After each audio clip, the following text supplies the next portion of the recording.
Let's do it.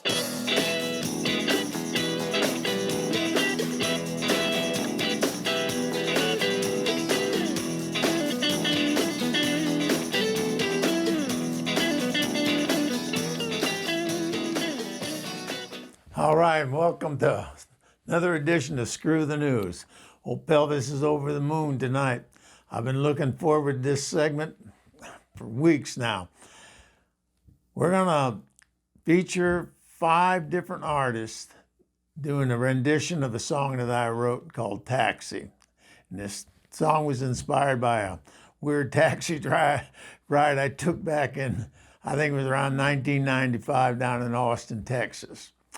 And I mentioned it on the show, and we put it out there as a contest, but it's not really a contest. It's just an experiment. And what I want to show you is what a creative mind can do with something, you know. And I gave them the raw materials and put it out there, and I told them, see what you can do with it. They never heard the melody that I sing it to. I just gave them the lyrics and let them go. And I mean, you're going to be astounded at the differences in the renditions of this song. And I just love every one of them. And I want you to listen to them. And if you have a favorite, hit the like button, you know, and then we'll see, you know. Like I say, it's not a contest, but just an experiment and see what happens here, okay? I want to, because of the theme of the show, Taxi, I want to tell you a few stories about experiences old Pelvis had in taxis. And one of them, it's a pretty long story, so bear with me here, but it's worth listening to, I guess. I don't know. But I told the story about losing the dog Boss, and I've been putting out a promo about this, and I hope that you've seen the promo so I don't have to go through the whole thing, but Boss got lost. The dog was lost, and in that promo it'll tell you where it left off, or Phil and I were looking for that dog all around Santa Monica. Now, this happened in 1984, and there were 3 things that were happening at that time that were in the news, okay? And first one in Los Angeles, the Olympics were in Los Angeles. That was a big deal. I mean, people were out of their heads over that thing, you know, and it was a big deal. The Olympics are a very big deal. So that was in the news constantly. And then AIDS. The AIDS epidemic was kicking into high gear around that time.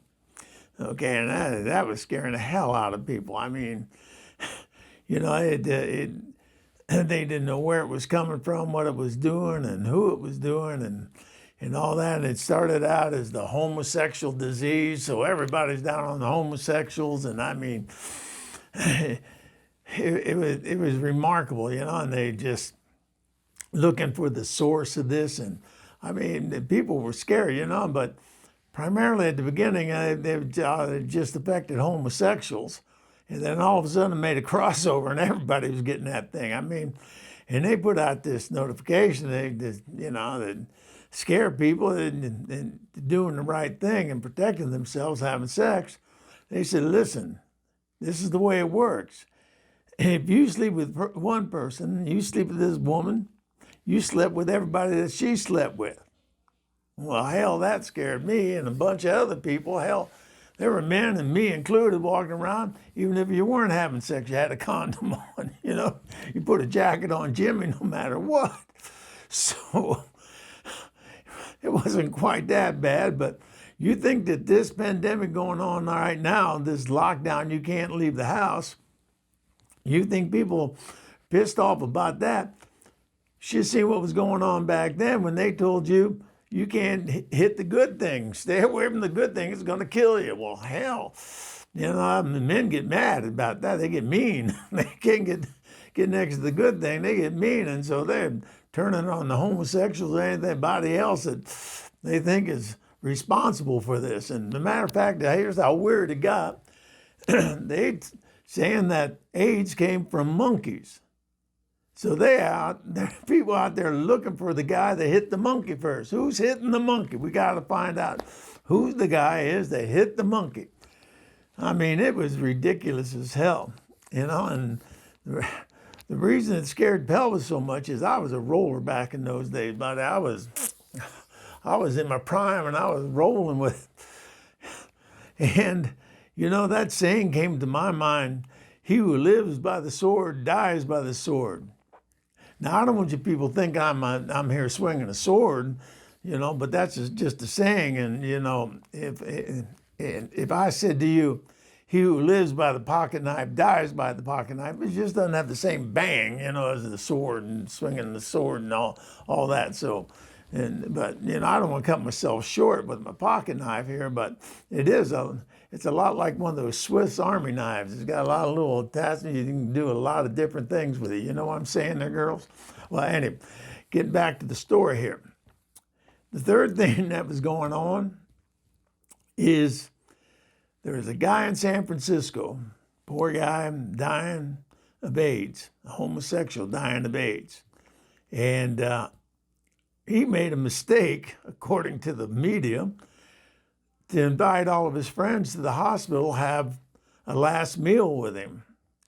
And the media got a hold of that. And like I say, the whole frenzy going on about the homosexual starting this thing, they dubbed it the Last Supper. And oh my God, the Christians and the evangelicals, everybody got a hold of that and they ran with that. Oh my God. It was just, you know, it was ridiculous what they were doing with this poor guy that was dying up there in San Francisco. Well, anyhow, getting back, we lost this dog boss. All right. And to show you, when a guy's got too much money, the dog belonged to my friend Stephen. Phil Rose lost the dog, and Stephen was, I mean, I don't know how much he paid for that German Shepherd, but it's a lot of money, but I know he paid over $1,000 to have that dog trained. So he had a lot of money and plus, you know, emotional attachment to this dog. And Phil lost the dog, but I was with him and I felt a little bit of a responsibility there. And to show you what happens when you got too much money, we were in Santa Monica. We lost the dog in Santa Monica. Steven hires a guy in San Francisco to find this damn dog. And the guy's company name is Sherlock Bones. And he guarantees that he'll be able to find your dog. But you have to do certain things to make that guarantee valid, okay? So, and one of those things, well, you had to put these flyers up. And he had these flyers printed up in San Francisco. And Stephen didn't want to wait for him to ship them down because they're going to take a few days. It's not like it is now, you know, with all this overnight stuff. So I said to him, look, I'll tell you what I'll do. I'll fly up to Frisco and I'll pick up those flyers and I'll bring them back. We'll have them here tonight. We can distribute them tomorrow and get this investigation underway. So I went to the airport and PSA Airlines was making, hourly flights from San Diego to San Francisco, LA to San Francisco. So it wasn't a hassle getting on a plane those days. So I went to LAX, I jumped on the plane, I flew up to San Francisco. I got there and I walked out and I jumped in this cab, and here's where the excitement starts. So buckle your seatbelts. I got in there and the guy driving is an East Indian. He had a turban, whole 9 yards. Now I'm going to attempt to do his accent because it adds to the story. I want to be politically correct with you people, and there's some language in this. So when it comes to the language, I'm going to mouth it and I'm going to bleep it out and I'm going to have a horn honking and all that stuff because there's no sense in me saying those words. and you don't need to hear them. If you don't want to hear any more about this story, if you don't like the accent and you don't like the language, I suggest you get out now. But I hope you stick around. Anyway, I got in this taxi, and I told him where I wanted to go, and it was right in the heart of San Francisco, down on Polk Street. And we took off, and he's driving, and he's looking at me in the mirror, and he says, and this is exactly what he said. I'm not going to embellish this story. I mean, this happened in 1984, and I remember it like it happened yesterday. And when Pelvis tells you he's telling you a true story, you can take it to the bank. And this is a true story, all right? So he's looking at me in the mirror, and he says, "Excuse me, sir. Excuse me, but where did you just fly in from?" I said, "I came in from Los Angeles. I'm business down in Los Angeles." "Oh, sir, I just returned from Los Angeles. I live here in San Francisco, and I went to the Olympics with my sister. Oh, it was just fantastic, sir. Have you been to the Olympics?" I said, "No, I haven't got a chance to see any of them, the events yet." And he goes, "Oh, sir, it was just absolutely fantastic, absolutely fantastic. I was so fortunate, sir. I tell you, I was very, very fortunate. My sister called me up from London. She's a physician in London. And she said, 'Chima, I want to bring the children to see the Olympics. Can we fly into San Francisco and stay with you and drive down to Los Angeles to see the Olympics?' And I said, 'I don't know.' And she said, 'Chima, is it about the boy?' And I tell you, sir, before I go any further, I have to tell you about this boy. My sister has 2 children, a beautiful little girl. I mean, she's like an angel, sir. I mean, she is the beautiful, well-behaved little girl. But then she has this boy. And when I left, he was 5 years old.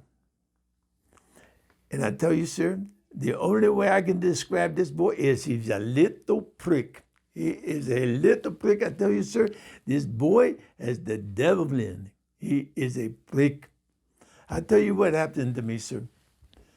My sister was going to medical school, and I was driving a taxi at night, and I would take care of the children during the day so my sister could continue her education. And one day, sir, I fell asleep on the couch, and I felt something in my sleep, and I woke up, and you know what this little prick was doing, sir? You know what this little prick was doing to me? He was standing on the edge of the couch, and he was peeing on my feet. I said, "You little prick." And when my sister came home, I said, "That's it. I'm going to America." And I came here, and I've been here ever since. I've been here for 3 years, sir. I tell you, I hated to leave my sister like that, but I had to get away from that little prick. I was up to here with him, sir. So when she asked me if the children could come, I was thinking about that little prick, and do I want to contend with this in my life again? And she assured me, sir, she assured me that he had changed. He's now 8 years old, and she said he's well behaved. So I said, yes, I would love to go to the Olympics with you. So they arrived, sir. I picked them up here at the airport. At the other terminal, the international terminal, I picked them up, and I drove them to my house. And when we got to my house, I told my sister, "You should go lay down because that was a very long flight, and I will make the children a lunch."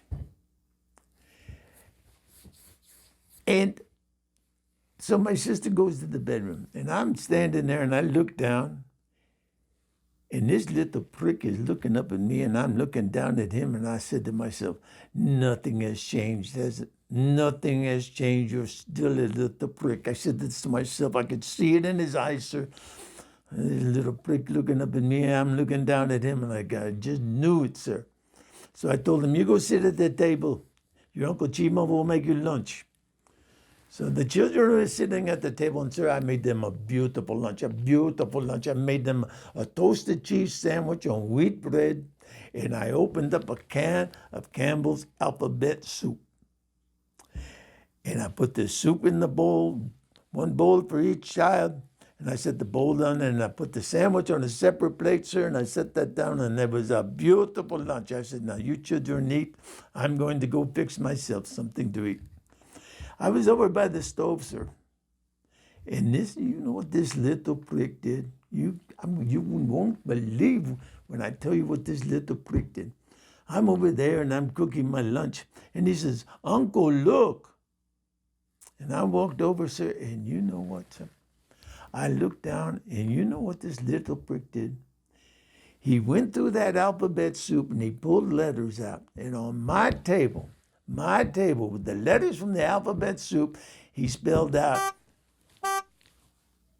I said, you little prick, you say to me on my table? I went in and I said to my sister, get up and come and see what this little prick has done.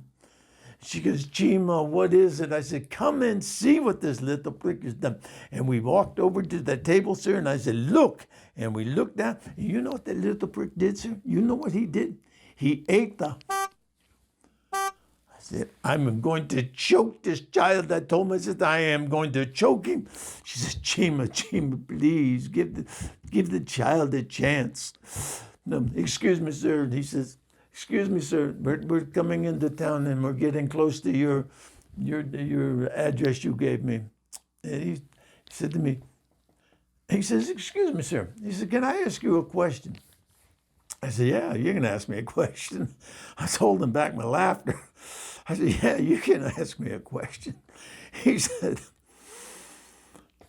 are you a homosexual? I said, no, I'm not. I said, no. He said, I didn't think so, but I thought I would ask before I ask you this question. Have you heard about this homosexual here in San Francisco who's dying of this AIDS? This homosexual disease? He's dying of the AIDS. I said, yeah, I have. And he said, and he calls it the Last Supper? It's not right, sir. He said, you know, this is not right. This homosexual dying of this terrible disease. He said, this is not right to call it the Last Supper. And I said, well, I don't think he did. I think the newspapers did that. It's not right, sir. I don't think so. He said, I'll tell you what, sir. I would like to go to this Last Supper, and I would take a can of that Campbell alphabet soup, and I would reach through that there, and I'd pull out letters, and I would spell out, bye-bye.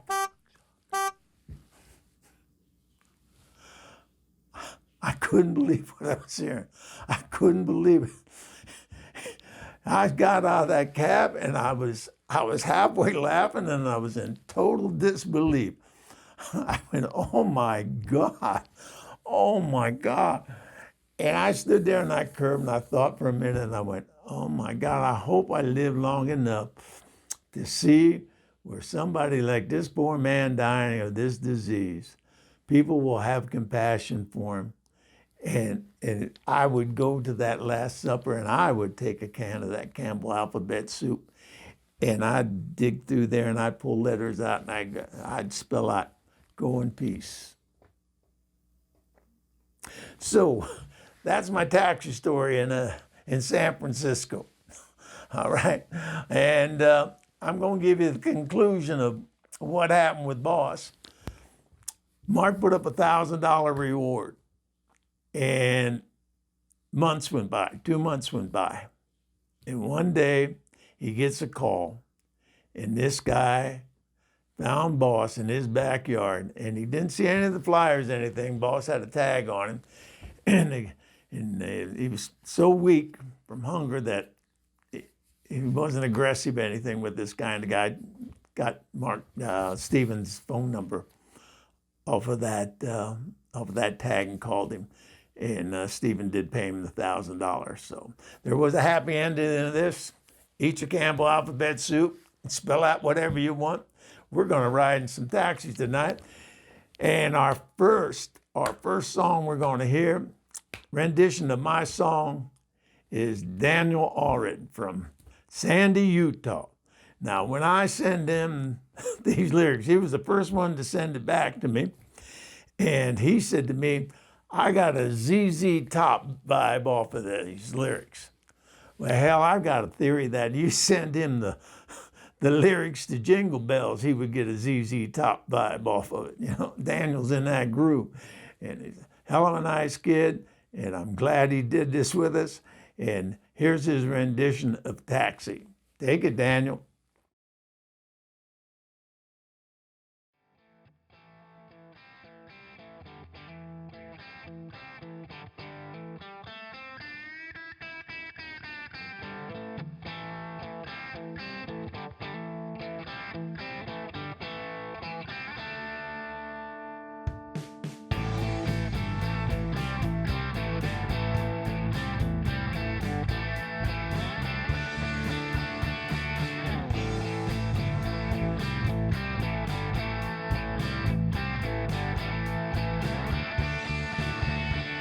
I'm headed south on a Texas highway. The sun's setting in the west. Why do the miles go by so slow? Since I left you in Austin, headed off to Mexico. I was driving a taxi down in Austin, taking home all my pay. Married my sweetheart, kids are on the way. Got a fare that took me down my street. I saw in my driveway a red pickup truck owned by Bobby Ray. Well, I can't tell you how she broke this heart of mine. I'm headed south to a different state of mind.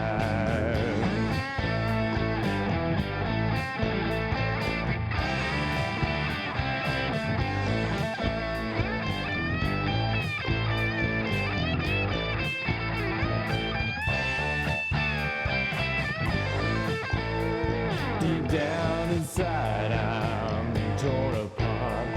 He says he can't die from a broken heart. I'm headed south on a Texas highway. The sun's setting in the west.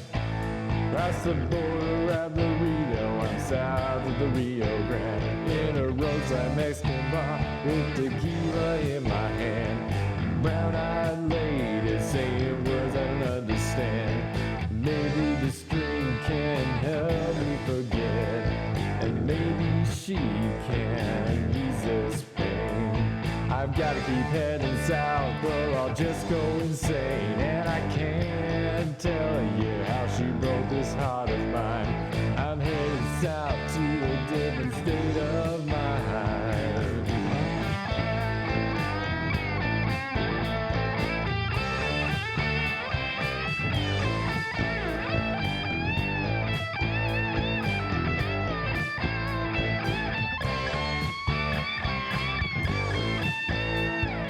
Deep down inside, I'm torn apart.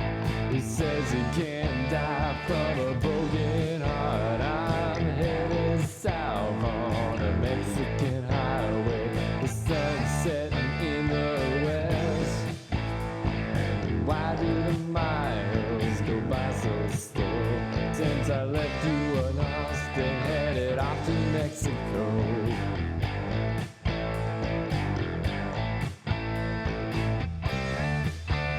Headed off to Mexico.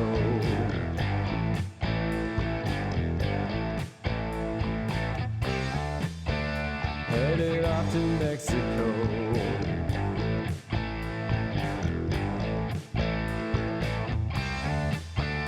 Headed off to Mexico.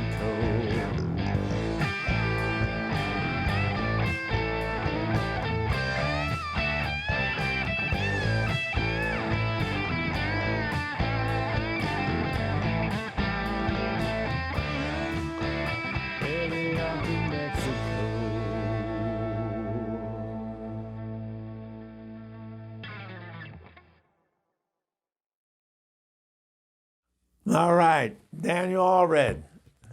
ZZ Top for sure, Daniel. Great job on that, buddy. And by the way, these videos, I've got these videos.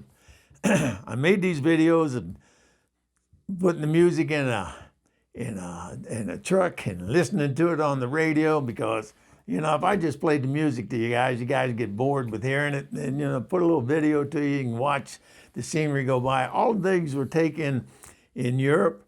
And my thanks goes out to Ned Kelly, man. Ned Kelly, I saw his videos, and I wrote to him, emailed him, and asked him if we could use some of his footage.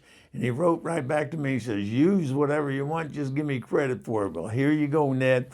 And I appreciate you from the bottom of my heart, and I know my fans do too. All right, and I know we're driving on the wrong side of the road, peeps, but you know, that's what Ned does for a living, so that's the way he's got to drive. But he drives all over Europe, so he's swapping back and forth. And if you've ever tried to do that, it's a hard thing on your mind to do. But here's a girl that'll be right at home on that side of the road, Marie Johns, and her rendition of my song, Taxi. Take it, Marie.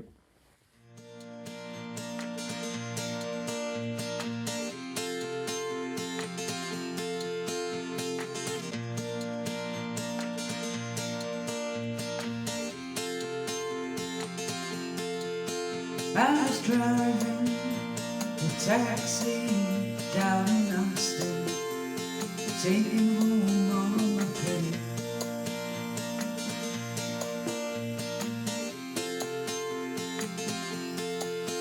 You left me sad, we're gonna have kids someday. I'm heading south on a Texas highway, and the sun setting in the west. Why do the miles go so slow? Since I left you in Austin and headed to Mexico, got a fare, took me down my street. I saw in my driveway a bright red pickup truck owned by Bonnie Raitt, and I can tell you it broke my heart.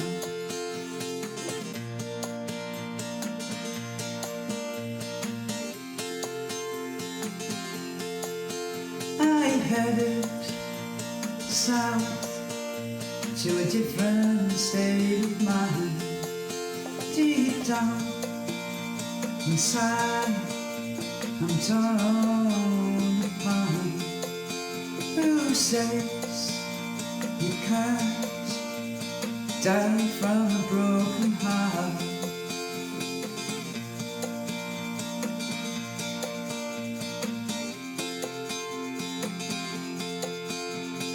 Headed south on the Texas highway, the sun setting in the west. Across the border at Laredo, and south of the Rio Grande, in a roadside Mexican bar with tequila in my hand, and brown a boy saying words I don't understand. Maybe this tequila can ease this pain of mine.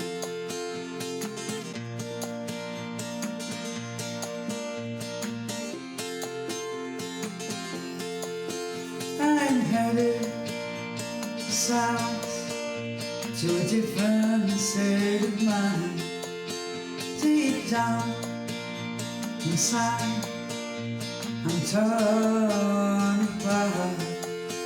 Who says you can't die from a broken heart? I'm headed south on a Mexican highway. The sun setting in the west. Why do the miles go so slow? Since I left you in Austin and headed to Mexico.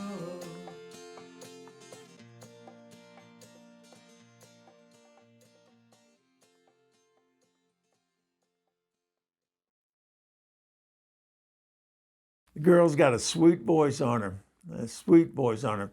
Yeah, go listen to her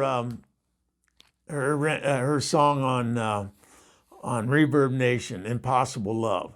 Great song that is, and I think she's had over 5,000 views on it. So I'm not the only one that likes it. So go to Reverb Nation. Her link will be down below. Matter of fact, all these links will be down below.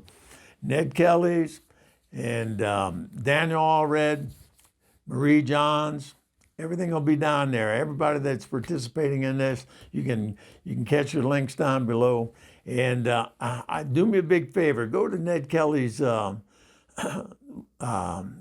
channel and just tell him thank you for letting Pelvis use that footage. I'd appreciate it if you did. All right. Now, when I sent these lyrics out, I said, you have artistic freedom. Do with it what you want. Well, David Nell, down in Texas, Texas boy here. You know what? Everybody here is an artist. Oh, David, he turned Picasso on me.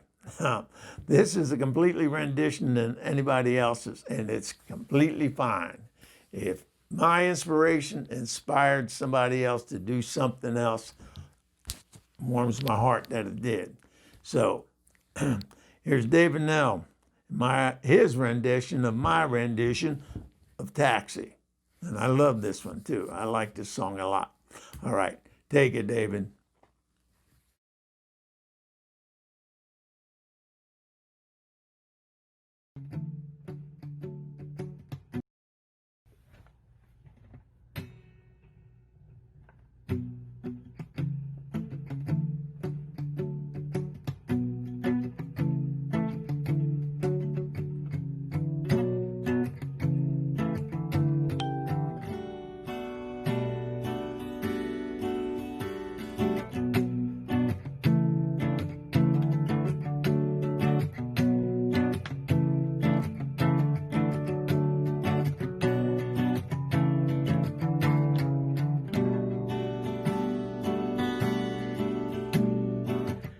Headed south on an old Texas road, sun setting in the west.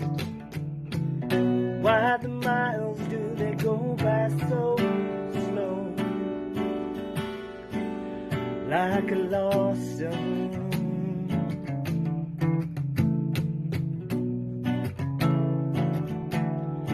Somewhere in Austin.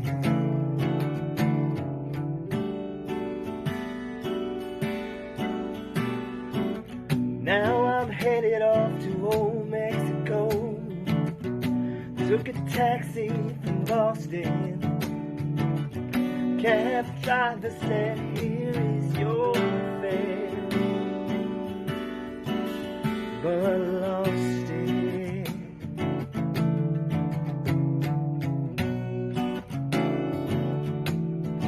Somewhere in Austin.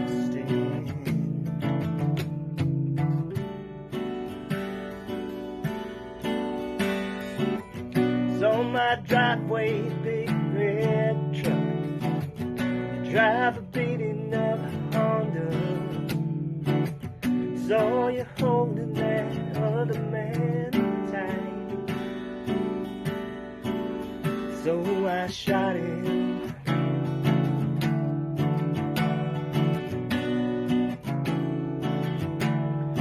Back there in Austin.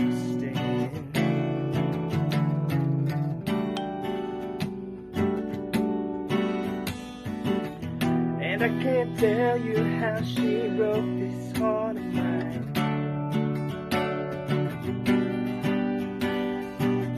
Yet it's out for a different life to find. Deep down inside, well, I'm torn apart. Who says you can die from a broken heart?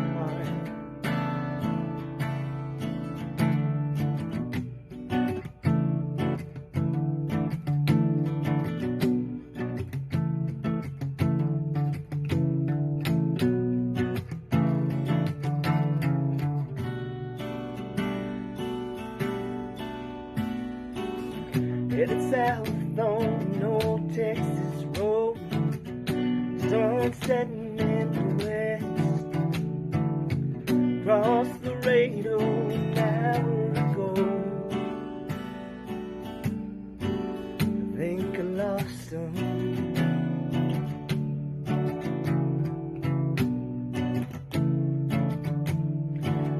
Cops from Austin.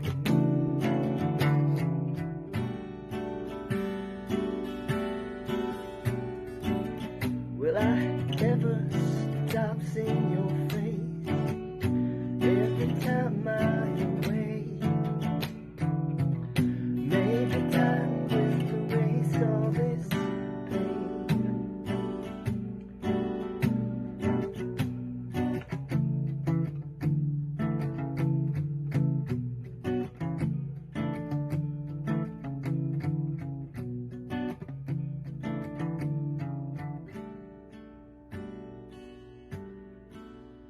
Back in Austin.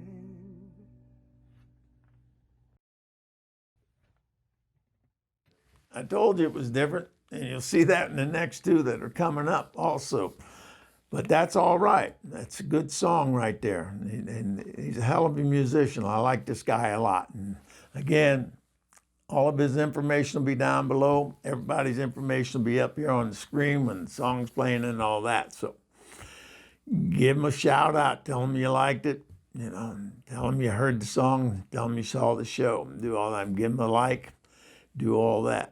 But before we go to Craig Blaine's JCB Music, I want to tell you another taxi story. All right. And this happened the same time the other taxi story that inspired this song happened when I was at the South by Southwest down in Austin, Texas. I was with a friend of mine, Ashley Hayes. Now, this girl sang like an angel. Oh, my God, this girl had a voice. Oh, and so we're down there and we're hitting all the clubs. You go down there and you buy this wristband. I don't know how it works anymore, but back then you bought this wristband and it allows you to go into all these venues to listen to different bands and experience a lot of different people and all that. So we're walking all over town going in, right on 6th Street, right in the heart of all these clubs and all that, is a huge hotel, the Driscoll Hotel, right on 6th Avenue in Austin, Texas. Beautiful old hotel. I mean, it's been there forever. So it's getting late, and like I said, we got a room. We got down there late, so couldn't find anything in town. So our next best bet was a Motel 6, a little ways out of town, about a $10 taxi ride out of town.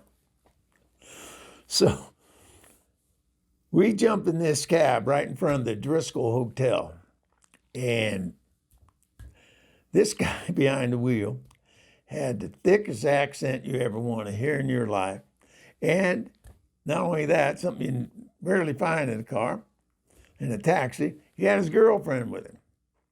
Okay, I found this out later, but it was his girlfriend. So Ashley and I are back of that cab, telling where we want to go. And we're driving out, and he says to me, you at the Driscoll Hotel? I said, no. I said, I would like to stay there, but I couldn't get reservations, got in town late. And that's why we're at the Motel 6 out of town. And I said, that's the address I gave you. He goes, oh, he says, that Driscoll Hotel, that's a nice one. Yeah, and like I say, I can't even begin to imitate his accent, but it was thick. And he says to me, he said, that hotel's made out of stone that they quarried right around here. And he said, all the way to the top, he says, matter of fact, there's the bust of Mr. Driscoll on top of that hotel. And I didn't quite hear what he said. And Ashley, she was a Southern girl too. She had an accent too. She leans over to me and she says, did he say the butt? I said, I don't know. I said, I'll ask him. I said, excuse me, man. I said, did you say the butt of Mr. Driscoll? And a sound came out of his girlfriend that just wasn't human. It was like that. And we all started laughing. We were rolling in that cab laughing about the butt. And we laughed so hard he had to pull over. We were all crying there. We were laughing so hard, tears rolling down my face from laughing so hard about. And every once in a while somebody say the butt. And we laughed and laughed. I'll tell you how much we laughed. That fool didn't turn the meter off. It cost me $15.50 for a $10 taxi ride. But I'll tell you what, it was worth it, man. It was worth the other $5.50. The butt of Mr. Driscoll. I said, oh my Lord God. Anyhow, let's get back to this little thing we got going. So here's JCB Music's Craig Blaine doing a rendition of my song, Taxi. All right, Craig, take it. Sorry about laughing on your intro there, man, but that was hilarious. All right, Craig, take it, my man.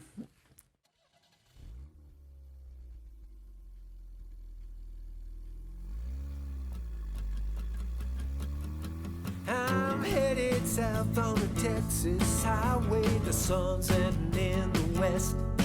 Why do the miles go by so slow? Since I left you in Austin and headed off to Mexico. I was driving a taxi down in Austin and taking home on my pay.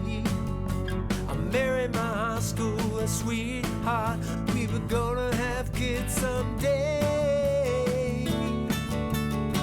I got a fare dripping down my street. I saw in my driveway a bright red Ford pickup truck owned by Bobby Ray. Hey, hey. And I can't tell you how she broke this heart of mine.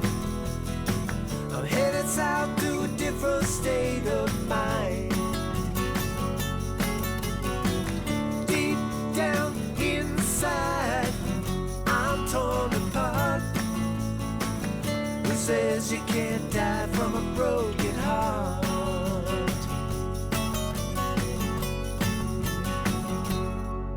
I'm headed south on the Texas highway. The sun's setting in the west. Cross the border at Laredo, I'm south of the Rio, in a roadside Mexican bar with tequila in my hand. Beautiful, brown-eyed lady, saying words I don't understand. Maybe this tequila can help me forget, or maybe she can ease the pain. Hey, hey. And I can't tell you how she broke this heart of mine. I'm headed south to a different state of mind. Deep down inside, I'm torn apart. Who says you can't die from a broken heart?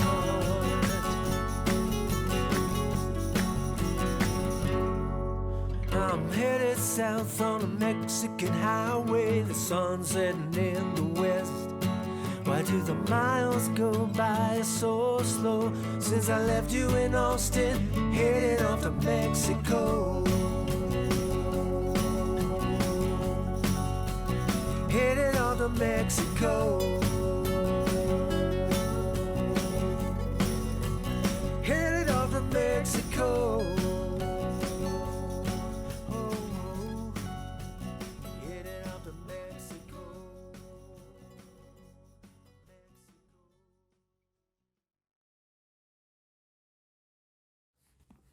Craig Blaine, I love that guy. He can put a song together. That's damn close the way I did it. And Pelvis put some practice time in. Maybe one of these days I'll record that on a video and let you hear my rendition of it. Now, we're on to the last one here, and this is Ramblin Jake. And Ramblin Jake, in Karen Ann are going to be regulars on the program. And like everybody before him here, I put him in the truck with Ned Kelly. Well, old Ramblin Jake did a whole full-on production here and did his own video. So it's Ramblin Jake's Big Pink Pick. And that's what it's going to be on the show here. Ramblin Jake's Big Pink Pick of the Week. And he's going to feature local artists down in Virginia, where he's at down there in this beautiful venue that he has.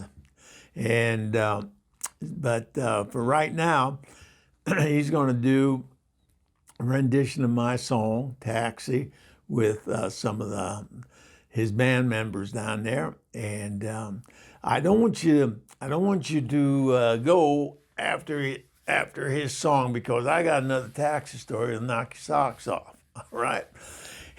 But for right now, we're going to listen to Ramblin Jake from the Big Pink. All right, take it.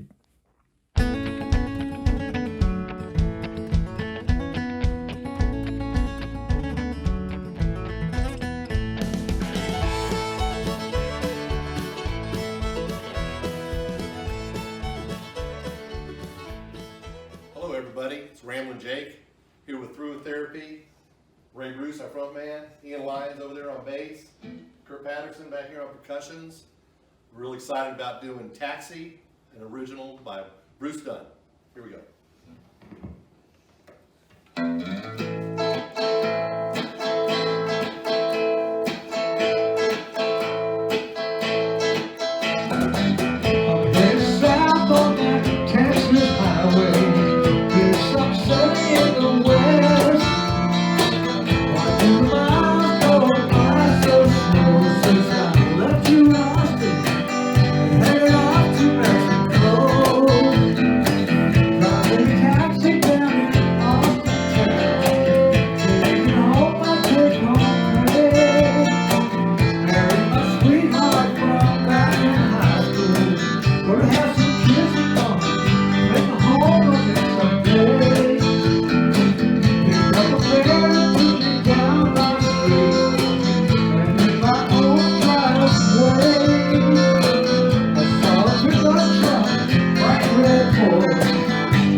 South Laredo, canteen in my sights, bottle of tequila on the bar. Here she coming now to me, sweet senorita. Maybe her soft eyes will ease my pain. And I know I gotta just keep on heading south, or I'm gonna go insane. I'm just gonna go insane. Tell you how she broke this heart of mine. There's a sound to a little state of mind. Deep down inside I'm torn apart. Who says can't I from a broken heart? And now I'm every sound I walk out to the highway, far beyond the real land. Maybe the soft eyes go on behind me. Will help me understand.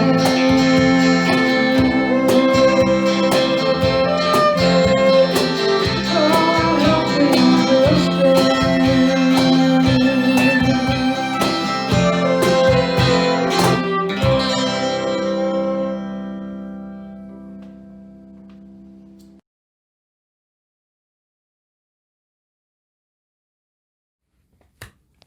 Great rendition of that song, man.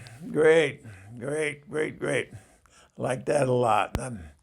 Every one of them, like I said at the beginning of this thing, we have five renditions of the same song. All of them stand on their own. All of them have the creativity that it takes to do something like that. And I appreciate every one of you for putting the effort out there. I loved every one of them.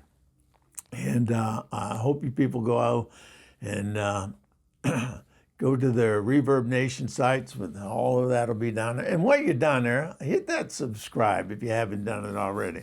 Hey, we hit over 1,000 subscribers. And that's a milestone for us, and we're real happy about that, and I'm proud to announce that. And but we need to keep it going. You know, like I say, the more subscribers we have, and more playtime we get, the more this thing rolls around in that algorithm, and more we can boot you independent artists up to and promote your music. And we're going to get back into that next week. We're going to get back into our regular programming and all that. Tonight was a special night for me, and I appreciate every one of you people, all 5 of you people that put the effort into doing that, and I love every one of them. Now, I told you that I had one more taxi story. All right. Well, 1985, July of 85, old Pelvis got a pretty good gig. I was going to go over. I was sent to Hong Kong to do some, look for some sites to shoot a movie.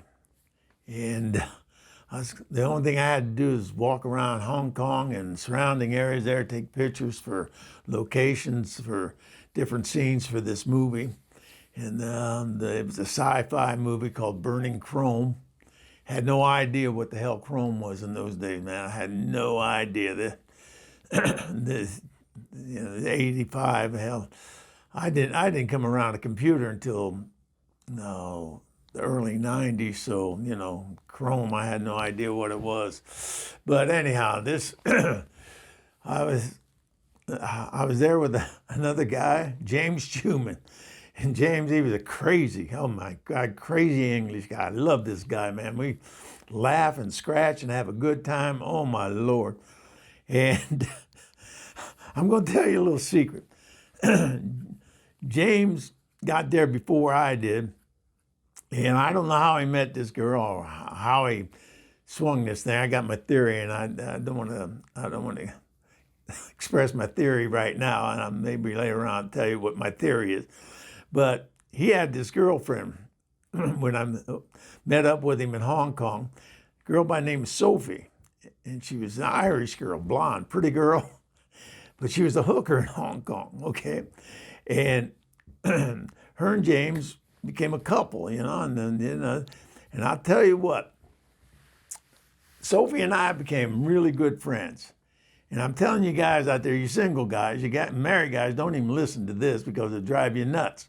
But you single guys out there, if you ever get a chance to get a hooker for a friend, that's the best friend you can ever have in your life. And I'm telling you what, just stay platonic. Keep it completely platonic, because I can tell you from experience that Pelvis benefited from that friendship more than you can ever imagine, all right? And I'll tell you more about that, but right now we're getting about taxi stories. But Sophie and I were good friends. She was a great gal, and and there's a lot of that in Hong Kong, man. There's so many girls from all over the world over there, contracted into these clubs over there, and they make a fortune. And that's what Sophie was there to do. She was there, she's gonna make her money, go back to Ireland and buy a ranch, or a farm, I'm sorry, a farm. And I God hope she did, because I hate to put it in these terms, but the girl worked her ass off, so to speak. Anyhow, getting to the taxi. We're in Hong Kong there, and we're getting around. And if you're not familiar with Hong Kong, most people think that when they land at the airport, they moved Kai Tak Airport now, but when you landed in the Kai Tak Airport, that was actually in Kowloon, and that's pretty flat over there.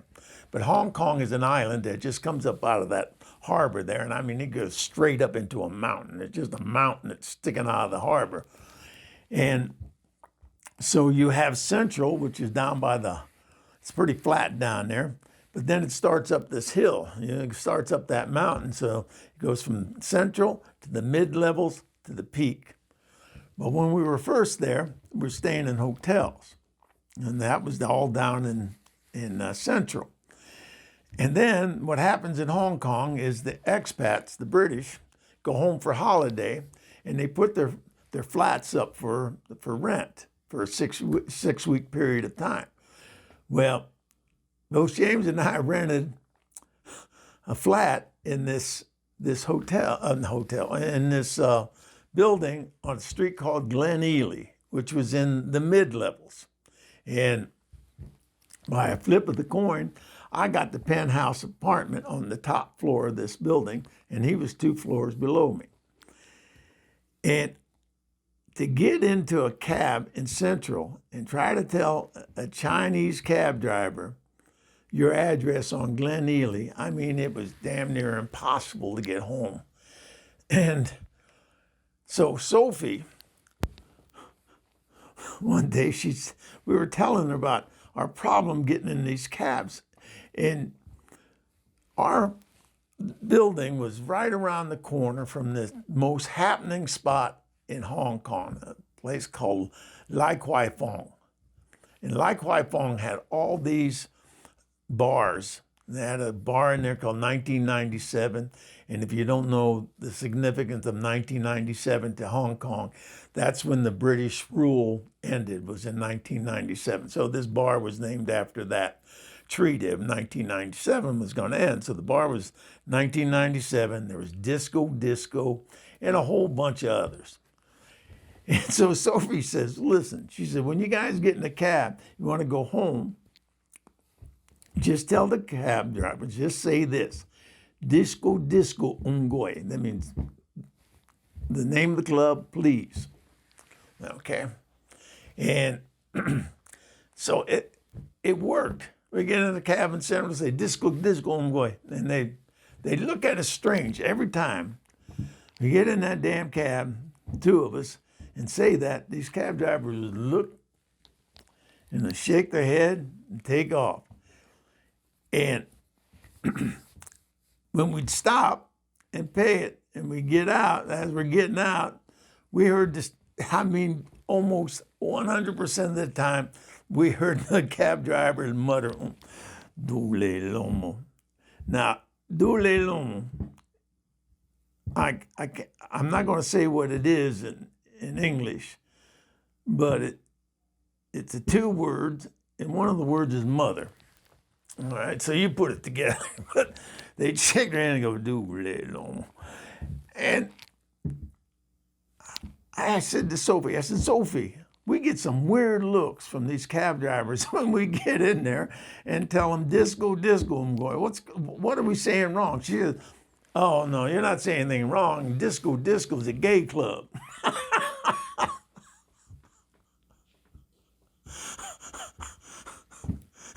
I swear to God is my witness. What happened there? I left a little bit out of there. I had to tell you why. We didn't go down there and walk back. And so we come from Central, and we lived, our building was up by the governor's mansion. And so we come up around the governor's mansion and then on to Glen Ely. And as soon as we got on Glen Ely, we'd say to the driver, little, which means here. And they'd stop and let us out. So we didn't have to go down and around the corner and into Lai Kwai Fong and then walk back. But a gay club. Not that there's anything wrong with that, all right? But hey, let's call this a show. In my mind, it was a good one. I hope you enjoyed it. And thanks for tolerating this old man and his stories. I mean, I haven't, God. James and I went to lunch for 9 months one time, all right? And so I haven't even begun to tell you people's stories of my life. And that was just this guy, 9 months out of my life. And I got a birthday coming up. And I got 78 years of this stuff stuck up here in this head. So stick with me, love me for who I am and what I did. It ain't much. You're not going to see this face on any mountain or anything, but I've had a hell of a good ride here. So, till next time, peace and wear the damn masks. Okay? Love y'all. Peace.